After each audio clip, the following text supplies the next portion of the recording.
3 karakter yang dibenci ramai dalam animasi Agent Ali Part 2. Sebelum tu, sorry guys, ni agak spoiler dan tak dapat nak tunjuk klip video sebab movie still ongoing guys. Still nak dengar? Jom. Agent L.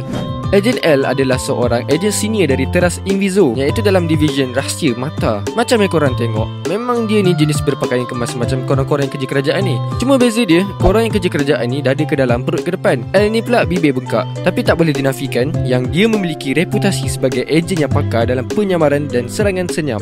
L sering menggunakan tongkat serbaguna yang boleh bertukar menjadi senjata seperti senapang kecil atau bilah. Tapi sebab sikap dia yang kerek tu, tetap dibenci oleh orang ramai. Ejen Amir.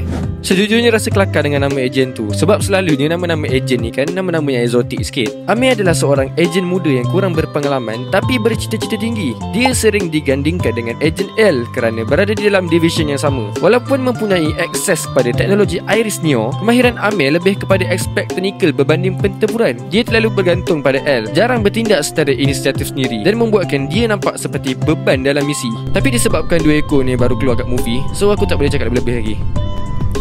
Datuk Osman. Lah bang, Part 1 bukan ke dah ada Datuk Osman? Ya benar, tapi itu bermakna orang tua ni memang betul-betul beban. Dah nak cium tanah pun masih lagi ego. Pada yang tak tahu lagi, Datuk Osman merupakan bekas Datuk Bandar Cyberraya dan pengasas mata. Dia adalah tokoh penting yang memainkan peranan besar dalam pembentukan sistem keselamatan Cyberraya. Selepas bersara, dia mula menunjukkan sisi gelapnya apabila obses dengan visinya untuk Cyberraya sehingga sanggup melakukan tindakan kejam. Dalam Agent Ali The Movie 2, Datuk Osman menjadi antagonis utama dengan rancangan menggunakan protokol Satria untuk menguasai Cyberraya. Walaupun dilihat sebagai mastermind, kebanyakan rancangannya mudah digagalkan oleh Ali dan pasukannya dan membuatkan dia nampak seperti antagonis yang tidak kompeten. Dalam movie Agent Ali 1, dia hampir terkorban. Kalau aku jadi Ali, aku biarkan dia si Nikki tu shoot sekali. Beban mati je lah kau.